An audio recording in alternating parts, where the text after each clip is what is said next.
stopping the fighting does not mean that the Russians actually will stop their aggression. First of all, Russia is at war with all of Europe and us right now.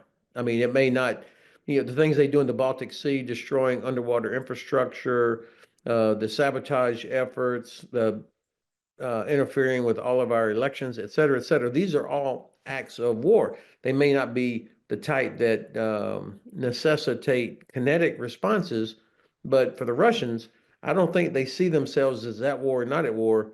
But for them, it's constantly about using everything on the spectrum from threats to sabotage to violations of airspace and international waters, all the way to threats to use nuclear weapons and everything in between. This is the constant. And so until you push back on that and have policies and capabilities to stop that and make them pay consequences for what they do, they're going to continue doing it. So this is not about just a little bit of land. This is about their objective of destroying Ukraine as a state and the idea of Ukraine as a state. And, they've suffered almost 800,000 casualties so far.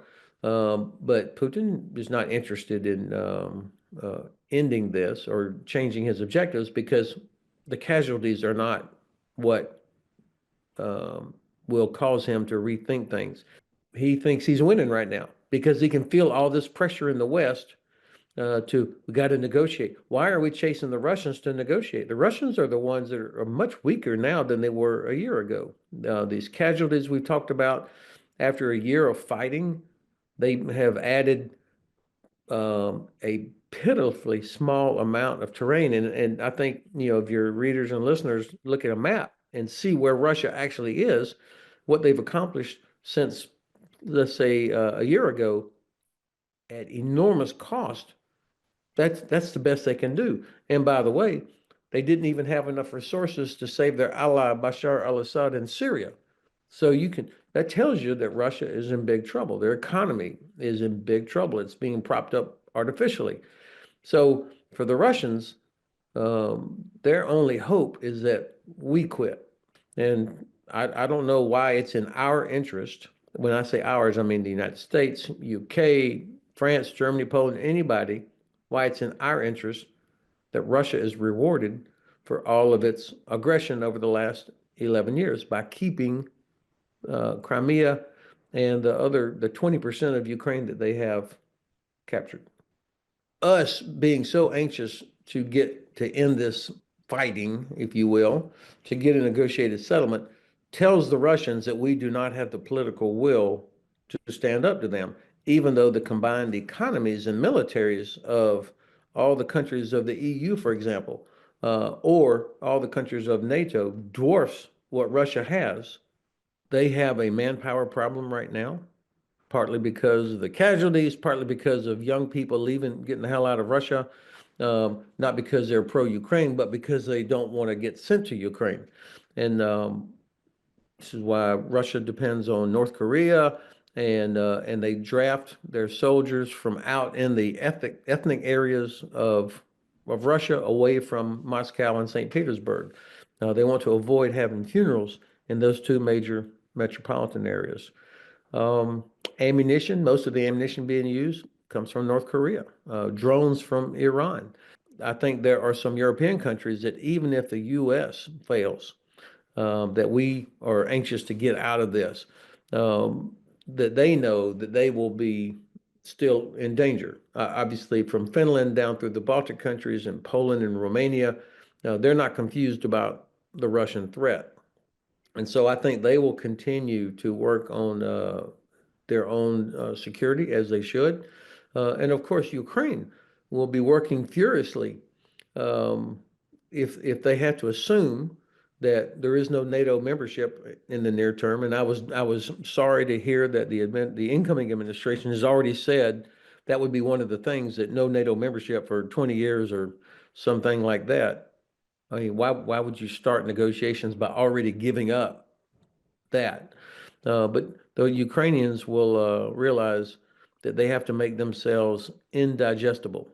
1938, Chamberlain went to Munich, negotiated a deal in which we basically sold out part of Czechoslovakia in return for peace. So the German bit of Czechoslovakia, which was called the Sudetenland, was sold out for peace. Now, you know, there were people who told Chamberlain, look, it won't work, he'll just take more.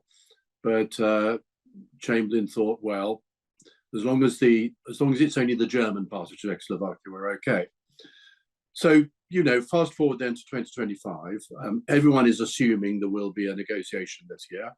Trump has already said so, as you rightly said, very, very early on. He said, I'll negotiate this very quickly. And in a sense, he hasn't, but we'll come back to that. So the idea is that there will be a negotiation. Now, my big worry, well, one of several worries, is will this just be a negotiation between Putin and Trump?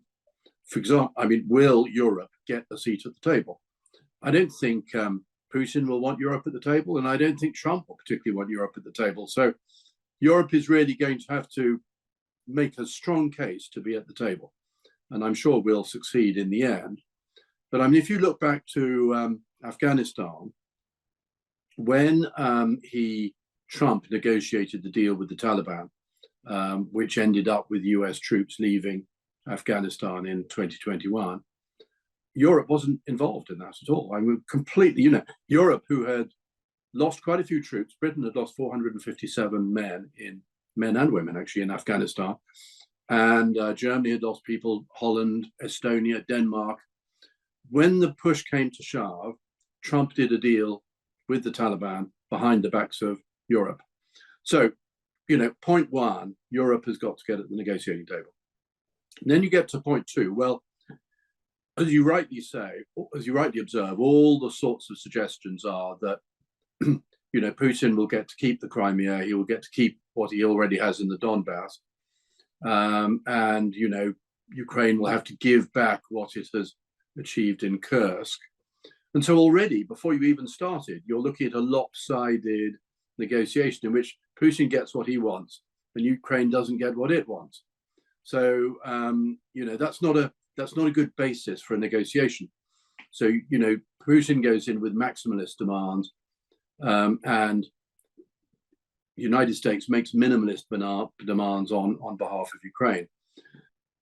We're treating Putin as if he's succeeding, which in a sense he is, but we've also got him over a barrel. He's lost vast numbers of men, huge amounts of equipment. The amount of tanks and helicopters and things they've lost is astronomical. If we're going to do a bargain, it's got to be a hard bargain. And I personally think Ukraine has got to be given NATO membership.